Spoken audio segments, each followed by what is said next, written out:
Assalamualaikum warahmatullahi wabarakatuh and very good morning update to our respective lecturer and my fellow classmates. Today we are from Group 5. Would like to present our proposal presentation.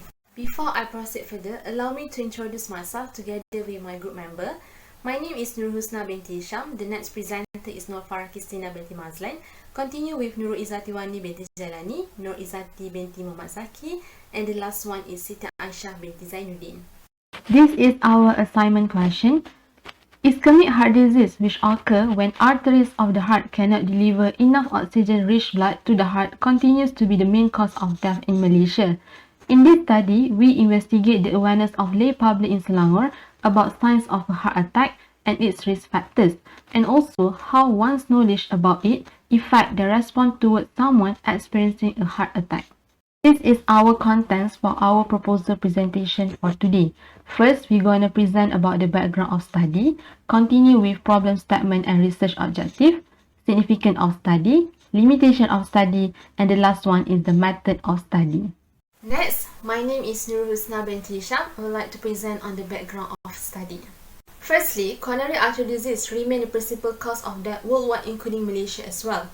According to the recent statistic from Department of Statistics Malaysia, 50% of the 109,164 medically certified deaths in 2019 due to the coronary artery disease. Based on the Heart Foundation in Malaysia, coronary artery disease are the general name of heart attack, or also known as acute myocardial infarction. It's a critical illness that causes the patient to die within the first few hours of the onset. A report using a National Health Interview Survey in 2014 found that 47.2% of the US adults could state the common symptoms of heart attack, which are chest, arm and shoulder discomfort, lightheadedness, shortness of breath, jaw, neck and back discomfort. Okay, next, a previous study conducted in China by Fang et al. In 2019 suggests due to the high prevalence and significant health impacts of heart attack, the awareness of signs and symptoms of heart attack and the appropriate response toward this event should be the common knowledge among all adults. The knowledge of signs and symptoms of heart attack are important for the public to respond appropriately in critical situations.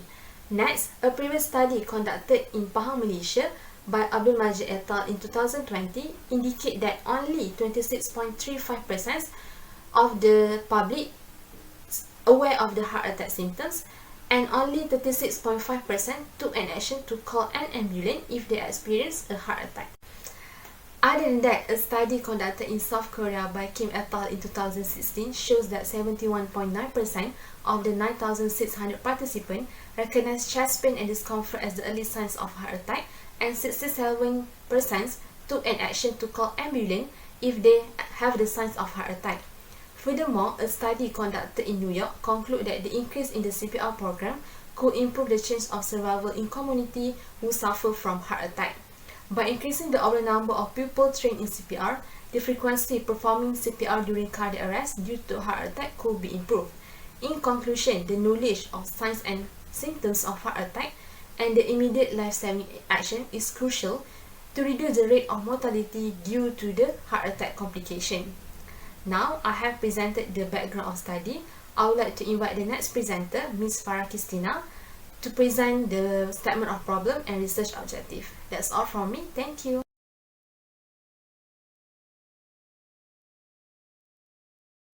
Hi, I am Nur Farah Kristina binti Mazlan, the second presenter for Group 5, and I will be talking about the statement of problem of our research.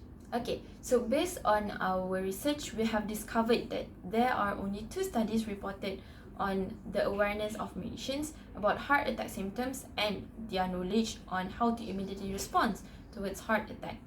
And both of these studies have been conducted in the same setting, which is in Kuantan, Pahang, Malaysia, and also they have been conducted through cross-sectional study and via convenience sampling. So based on the report, based on these studies, it cannot be generalized. They cannot be generalized to other populations since both of the studies have been conducted in Kuantan, Pahang only, and also the study can lead to biasness since both of them have been conducted through convenience sampling. Okay, so we have decided to conduct a similar study with previous studies that I have mentioned, so that we can assess more data on the awareness of Malaysians about heart attack symptoms, and also their knowledge about how they should respond immediately towards the heart attack. Okay, and this is important because from these data we can actually know, and we can actually prevent from worst cases happen to the heart attack patients, especially the cases that can lead to death. Now we are going to proceed with the research objectives.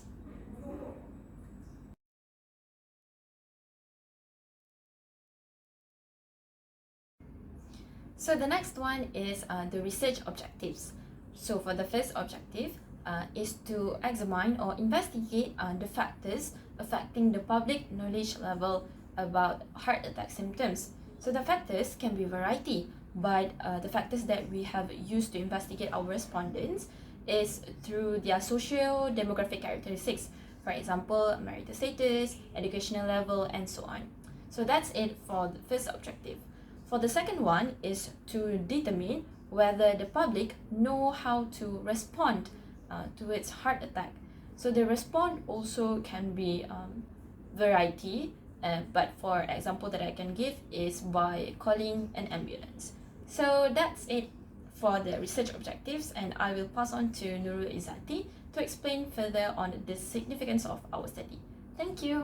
Hello and good day everyone. I am Nurul Izzati Jailani. We will be presenting the significance of our study. The data from our research can be significantly being utilized by these three pillars of health system in Malaysia, which are primary healthcare providers, Ministry of Health, and Ministry of Education. Many people visit primary healthcare providers such as physicians, pharmacists, and nurses for healthcare services. Hence, they can give a direct education and advice to the patients about the symptoms and the complications of a heart attack. For example, when counseling about medication, pharmacists should encourage patients, especially those at high risk of cardiovascular disease, to take a proactive role in achieving and maintaining healthy lifestyle to protect their hearts. They also should be reminded to be compliant with the medication therapy and maintain routine visit with their physician to avoid complications such as heart attack and stroke. Therefore, effective doctor-patient communication can be a source of motivation, reassurance, and support.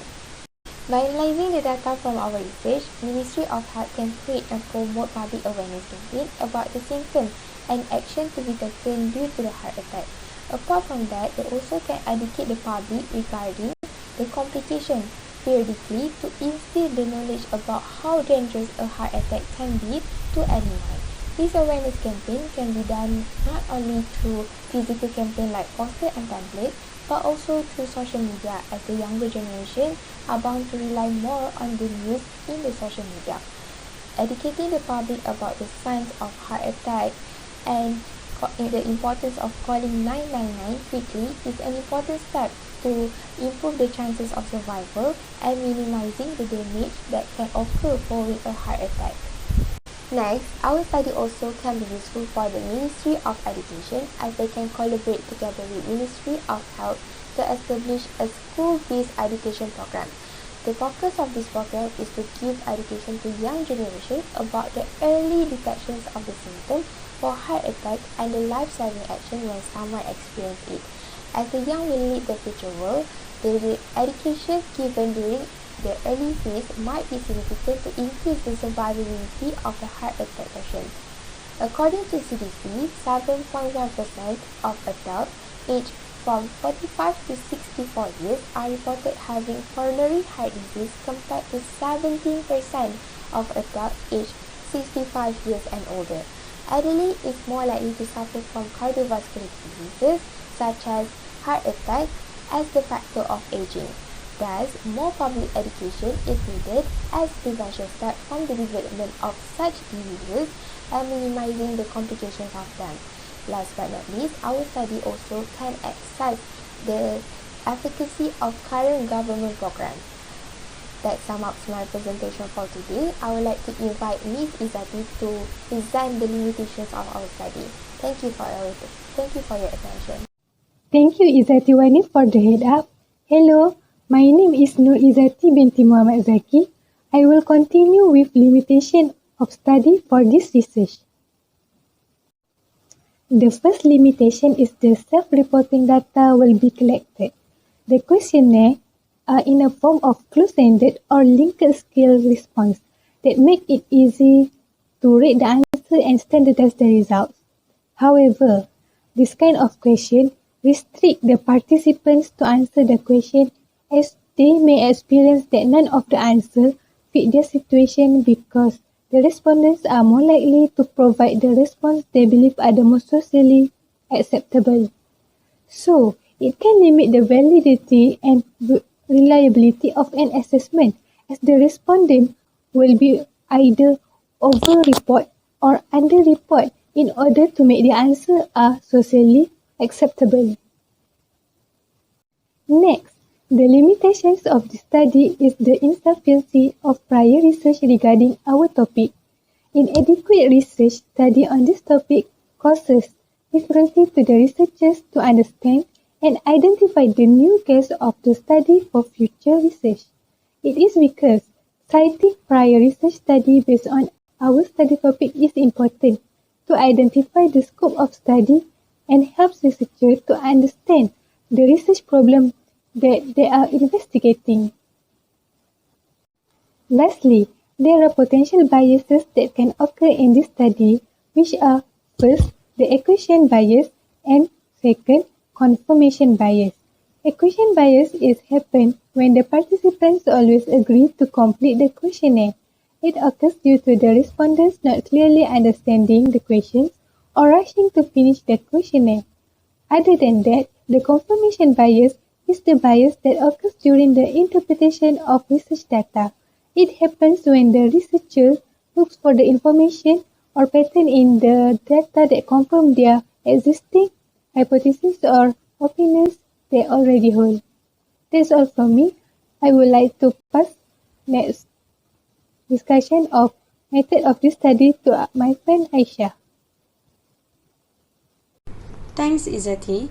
Hi, I'm Aisha Zainuddin and now I will be presenting on the methods that we use to complete this study. First is our research instrument. We use questionnaire that was made bilingual in English and Bahasa. It is a primary data collection method that allows us to collect information specific to the objectives of our study. This online questionnaire includes 3 parts, which are part A, B, and C. As shown in the diagram, part A gives us insight on the demographic characteristics of our respondents, while part B reveals respondent knowledge about heart attack symptoms and its contributing factors. Then the last part, part C, tells us whether the respondents know or not the appropriate actions that needs to be taken when someone is having a cardiac arrest. Then second is our respondents. The target population for our study is the lay public in Selangor, which includes both male and female of different races, living in urban, suburban, or rural areas in Selangor. They need to be at least 18 years of age to be included in our study, but they can come from different education and employment background and also different health history. Respondents from different backgrounds will help us to study the relationship between various demographic characteristics with people's knowledge about our topic. Then lastly is the procedure for our study. So we started by designing the questionnaire, which took us around 1 week to be developed by using Google Form. For the purpose of pilot testing of the questionnaire, we distributed it to a few classmates to help us predict the response patterns of respondents. Any errors or questions that wasn't clear was then corrected before it was distributed to the public. Then the questionnaire was distributed to the public via social media platforms like WhatsApp and Instagram. For now, we have stopped collecting responses since we already exceeded the targeted number of respondents. We targeted for only 50 respondents and now we already have 72 responses. Then, of course, the final step, we will analyze the responses by transferring the data from Google Form to Google Sheet. By using Google Sheets, we will be able to create charts and graphs easily based on what we want. Hence, this will ease the process of report writing for us. I guess that's all from our group. Thank you.